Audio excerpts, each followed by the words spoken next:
Welcome to the Our Day Off podcast, Miss Pam Hall. How are you today? I'm amazing. How are you doing? I'm doing great now. Well, welcome. I'm saying welcome. I'm like, thank you for welcoming me. This is a reversal for you. Welcome to the Our Day Off podcast. I'm welcoming you.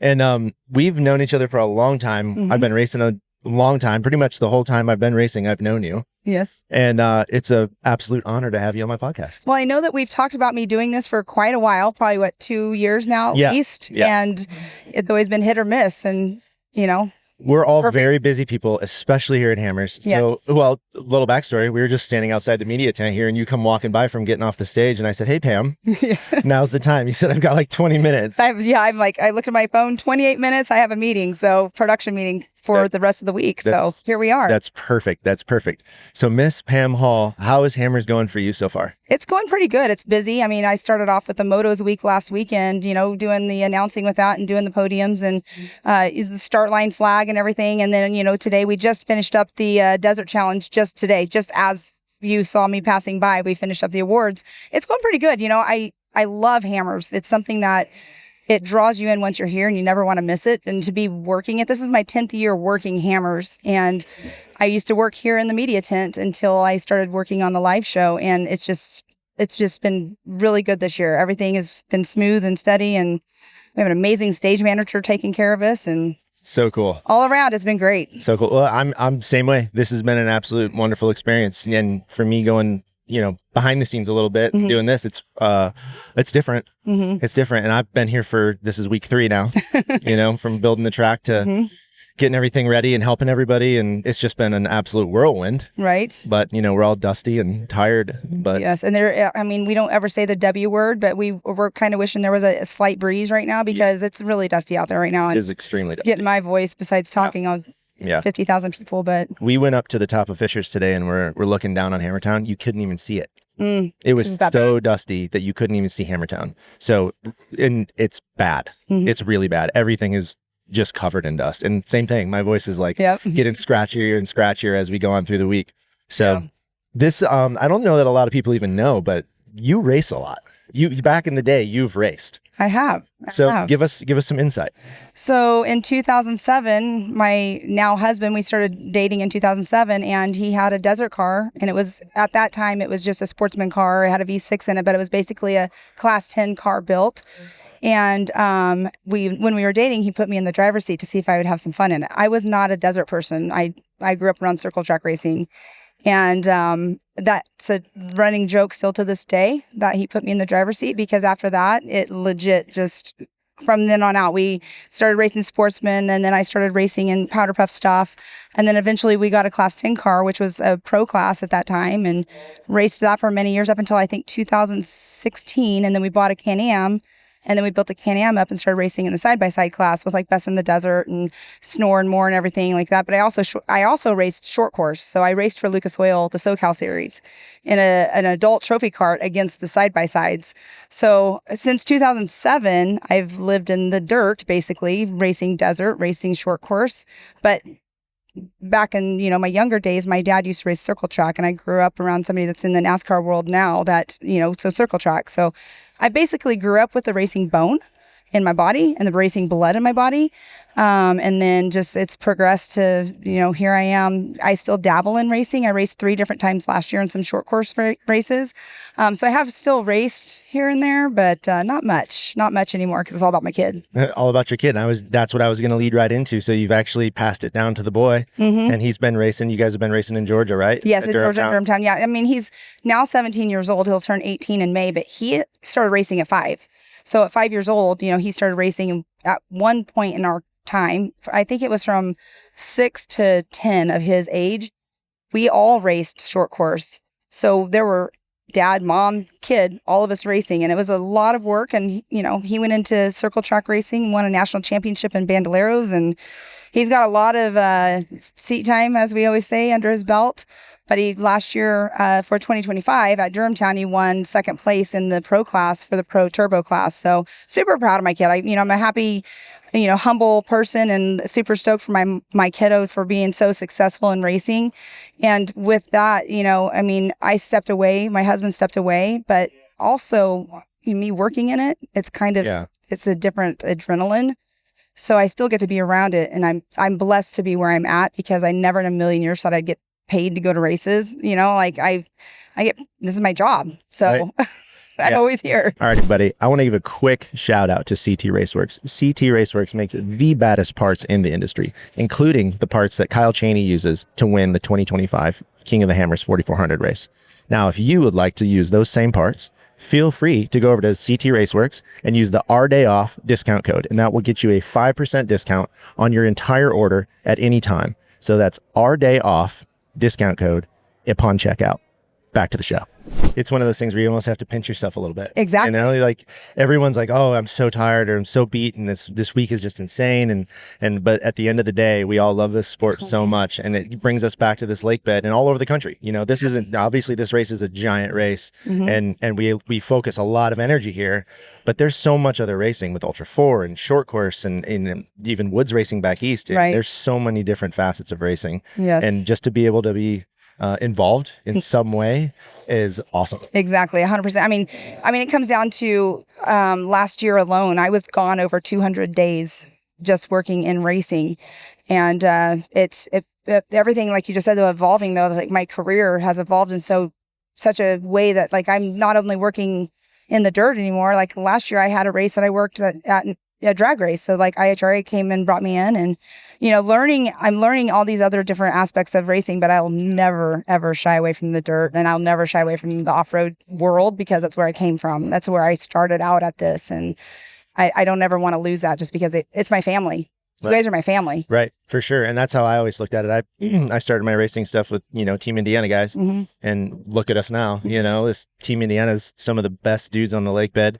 I made this point to Dave Cole at PRI, every single person on the Zandy Sportsman of the Year Award is a Team Indiana. Well, technically other than Casey. Right. Gilbert, but you know, he's Rufus Racing. They were the first. And Rufus, but they're honorary, you know. I think all of those guys are honorary Indiana guys, or, you know, it's a family. You could be from anywhere, really. Right. You said, I mean, we all come together to support this racing endeavor. Yes. And it's snowballed so far. It has. For me, if you would have asked me when I started this, you know, you're going to be, you know, producing media and podcasts at King of the Hammers, I would have told you you're insane. Right. So and I here love you are. it. Yeah, it's crazy. You've been doing a great job at it too. Thank you very much. Thank you very much. I watch them, I listen to them, and I mean, I learn stuff about people that I do know and maybe not know everything about them. So it's fun to listen to and get to learn more about these guys and gals. Yeah, and I think that's what's important for me for the podcast is, like, everyone sees you on stage interviewing other drivers, which, by the way, you do a fantastic job. Thank you. Everyone knows your wonderful voice. But the backstory, you know, that's why I asked you about your racing, you know, because, you know, not a lot of people know that your backstory in racing, or even that your family races, or your son races. So because I don't talk about myself. Exactly. I'll talk about my kid all day long, but it's not about me. It's about the driver that's on that stage, or it's about the racers that are on that course when I'm up on the live show. So, you know, here and there people ask me, or some people that follow my social media, they know about my kid racing, but for the most part, they don't. And honestly, how I got into the position that I'm in, I started working here, like I said, in the media tent, and then went to the live show in 2020 was when I started. And I went to Dave Cole at the 2020 King of the Hammers, and I asked him, I was like, I would love to work the series if there's a spot for me. And he's like, you're hired. So at that point, we weren't sure what was going to happen. That's also the year of COVID. So, you know, we lost half of our races. And that year in 2020 at Crandon, I was approached to do the stage interviews. I had never been on a camera like that in my entire life. And so for that to be my first time ever on camera was I was scared. But the reasoning behind that also, I've been a racer, so I have that knowledge of being in that driver or co-driver seat. I've been on those race courses. Right. So it was kind of an easy transition, I guess, for, you know, Miles was doing it all by himself. Miles does a great job. He can do it all by himself. We know that. But like bringing in a second person worked. And so we've worked together, you know, since 2020. But having the knowledge and the background of racing for as many years as I did, I mean, what was that, 12 years that I was racing at that point, is how I am where I'm at now. Yeah, well, it gives you a background, or even an insight to what the drivers are feeling. Right. So like when we come off the track and we pull up on that podium, and all of us drivers, me included, when I first started doing it, pulling up on that podium is nerve wracking. Like we can line up on the line and go race cars all day, and our heart rates go up a little bit. But when I first started, getting up on that podium was scary. my favorite thing to do to you guys when you come up, I can usually kind of tell when people are kind of nervous or, I don't boast on myself, but I've been doing this for a while now. So it's kind of like, I know which drivers I can get to talk and which ones are harder. Yeah.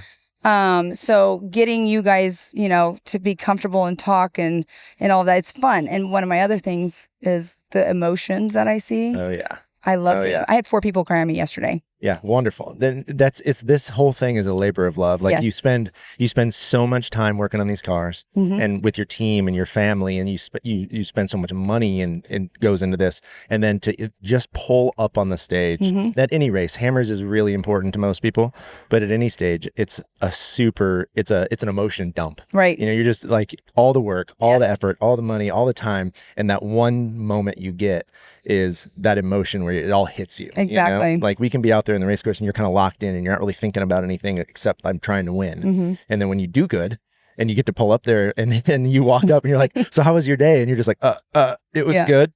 Yeah, right. All those things go out the window and you're like tearing up and trying to thank your friends and your family, and your family's in the crowd, cheering you on. And that gets me. Yeah. That gets me still till this day. I mean, I was lucky enough to get on the podium here at Hammers one time. And I got to interview you. You did. I'll never forget it. To just stand up there and thank my friends and family and all of Team Indiana that helped me get here. Right. And, it's emotional. One of the other things too, I like to stump you guys sometimes. So it's Please funny. Don't. Well, it's funny because everybody has their own style. Like if you were up there, you would have your own style. I have my own style of how I do, podium interviews or across the stage interviews. And there's actually, Will Harris. Yeah. Okay. So Will Harris, he's like, you never know what Pam's going to ask. I'm always so nervous when she interviews. And we all know that Will likes to talk. Yeah. When he's up there on a podium and I'm going to interview him, that's the quietest you will ever hear him. Yeah. Because he's like so nervous about what I'm going to ask him. Yeah.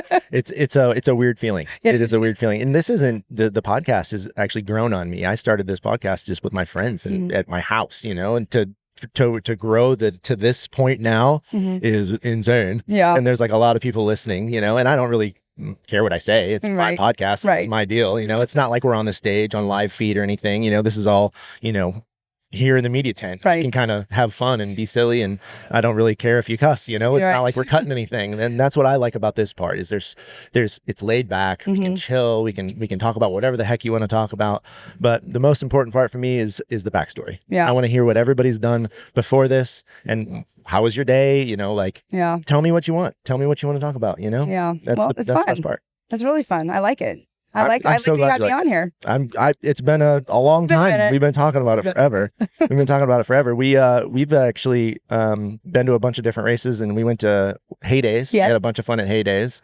And I think after Heydays was when I kind of really started pushing for the podcast. So it was kind of... We got to know each other a little more because we went from Crandon to Heydays. Yep. We had a few days off there. We all went and did our laundry, and we had dinner out on our picnic tables and stuff. So you get to know people on a different level whenever you get to actually hang out outside the races. And that's another thing too. Like there's not a lot of the racers that I do that with. I mean, there's none actually. I don't do that because I'm working. I go home. Well, you're busy. Yeah, and you're busy. I'm nonstop. Yeah, nonstop. And me and Chase got up here and talked the other day, and he's new to this. He's new to this environment, and he's like, "This is amazing." He's like, "I feel left out. Like I feel like the first part of my life has been a sham because he didn't know about racing. He didn't neglected. He didn't know about off-road racing. So now he knows. Yeah. And now he's hooked. He can't go away. He's looking at me right now. Yeah, look at him. He's dived in. Yeah. So we had some fun today. We got to go out on the trail in a 4-seat Can-Am with, I don't know if you know who Poopies is. Poopies is a Jackass character. Oh, and he's here on Lake Bid with Can-Am, and they gave him a Can-Am, which is questionable at best because he's crazy.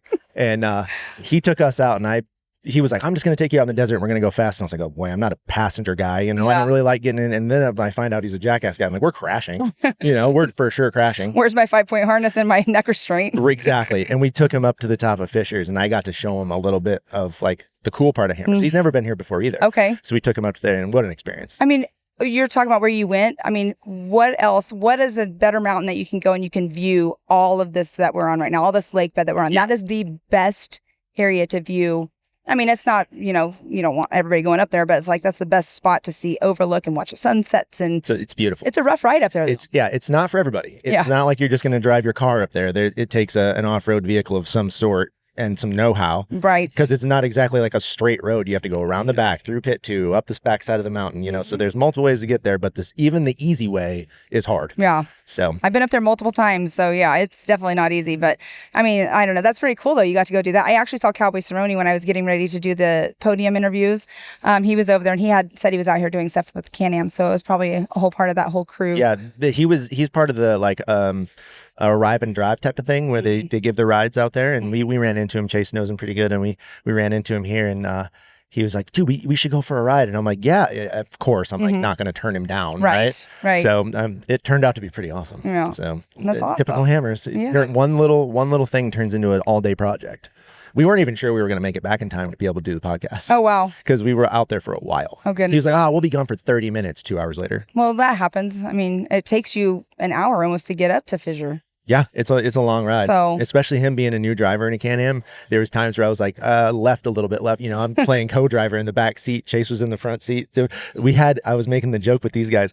Neither one of them have ever off-roaded or drove a Can-Am. You're in the back seat. And the pro driver was in the back seat giving directions. You have a lot of guts. Chase is saying that he drove him. He's lying. So did you guys take it through the dunes that are that direction? We did. We went on the backside. We didn't like go up them or anything. We went around the backside. Okay. Stopped and watched some people hit them for a little bit. But yeah, they're fun. Yeah, absolute wild experience. If that was on a bingo, I wouldn't put that on my bingo card by any means. Getting to go out with a guy of jackass and come to find out that he's like an awesome surfer. Like he lives out here in California and he surfs all the time. Like he moved to Hawaii and surfed, and wow. The amount of people you meet out here. Yeah. And you don't even know it. You're rubbing 100%. Shoulders. You're rubbing shoulders with the best and the best in the business. Yeah. You never know who you're walking by. I mean, because obviously the celebrities that are on TV and stuff, they look different off of TV usually. Sure. You know, they don't have their hair and makeup done or whatnot. But the people that I've heard that come out here every year for this as well, that you would never in a million years think that they're here. Yeah. They're here for sure. Yep. They were saying at the Kawasaki Tenor, they're like, oh, you should come back by. Jeremy McGrath's going to be signing autographs. And for me, with my dirt bike background before I started racing side-by-sides, like that's top tier for me, you know, and I kind of nerd out on it a little bit because that's what I grew up watching. Did you meet him last week? Yeah. Oh, yeah. Okay. I'm just making sure you did because I'm like, he was here, so. Yeah. Oh, yeah. Yep. I've met him and shook his hand. He doesn't remember me, but you know, for me, that was a big deal. Yeah. I know Rory's like, oh my God, Jeremy McGrath. He knows my name. I made it somewhere in life. Yeah. I actually heard him say that. Yeah. So yeah, exciting times. Pam, I don't want to keep you. I know you've got all sorts of stuff going on. 7 minutes. I know 7 minutes is your meeting, so I won't keep you, but thank you so much for coming on. And if you have time later in the week too, we can maybe catch up again. Okay. And do an end of the week. End of the week recap. End of the week recap. Maybe bring a beer with you or something and we'll have a good time. Palomas. I don't even know what that is. It's tequila, club soda, fresca, and lime. That sounds frou-frou. It is so good and hardly any sugar in it because club soda has no sugar. I love it. Tequila is like the #1 healthiest white liquor for you. I've stopped. I can't even say stop. Drink. I can't even say stopped drinking because I did partake on the beer pong on the top of the mountain on this table the other day. That I wasn't invited to. Well, you were invited. Talk to Goodby. It's Goodby's fault. He was supposed to invite you, and I'm blaming him at this point. Well, he sent a picture from up there, and I was like, oh, I was supposed to go to that, I think. And he's like, I don't know. That's typical. It's Goodby. That's typical. I've called him like probably 60 times since we've been here, and he's answered twice. Yeah, he's only answering my calls because I'm up on the podiums and I have questions. That makes sense. That's the only reason why he's answering my calls. You're way more important than me. So it makes sense. Well, I have to, there's been 2 different days of podium stuff going on. So we have to, that's the only reason why I'm getting answers. So if that makes you feel any better. If I need to get a hold of Goodby, I'll call you. How about that? I'll be the third person. I'll just give you my phone. Yeah. And by the way, thank you very much for Taco Tuesdays. Oh, you're very, very welcome. It's been wonderful. That's our norm. So yeah, it's been great. Fun. I'm very blessed to be part of the group. This Tuesday, it's not going to happen though. It never happens on race week. I don't blame you. Because I can't do that on race week. I don't blame you. I don't think we've eaten yet today. I had, have you, La Bufadora. What's that? It's a taco truck that's, it's a container this year. Okay. They used to only come out here and cater to King Shocks for their Taco Tuesday nights. Gotcha. They came in a few years ago and started doing a food truck here, and now they have a full container they built to bring here. and it's the best tacos on the lake bed. All right. I can't say I like my tacos too, but I don't make fish tacos. I had it today. I had a carne asada taco, a fish taco, and a potato taco. The lake bed brings up some of the best food too. I took Chase to Cowboy Tacos this morning. And I haven't had that yet. He's like, this is fire. This is good stuff. Like he's like, I can't believe this is in the middle of the desert Yeah. right now. Like we have food. And Dang Brothers. We're having Dang Brothers tonight. Yes, we are. I had it the other night. I went to a party the other night and I had it, and it's my favorite pizza. But I honestly have to say, I never go towards Cowboy Tacos because it's kind of like on the other side of town. Yeah. I never make it to that side of town, especially after. Well, hell, I'm the one that stopped you today. So you made it about I don't get very yards. far. Yeah. I mean, I don't. It's humbling to see and hear all these people's questions and want to hug and talk to me. I'm up on the podium today, and this girl goes, "You're Pam Hall, right?" And I was like, "Yeah." And she's like, "I love listening to you and watching you." And it's awesome to know that there's a fan base out there on the backside of it, and it's humbling to know that I'm doing something right to make people want to listen and watch what I'm doing. So you're doing it's kind of cool. But thank you so much. Yeah. The podiums are fun, and this is fun. And yeah, maybe we should do a recap at the end of the week, but I got to get to a meeting. Yeah, get to your meeting. Miss Pam Hall, thank you so much for coming on the podcast. Thank you. And I'll see you at the Ultra 4 USA welcome party. Yeah. What it's called? The kickoff party. Kickoff party. Kickoff party for Ultra 4 USA tonight. Well, we'll be there. Later. Yes, ma'am. Thank you so much. We'll catch y'all later. Bye.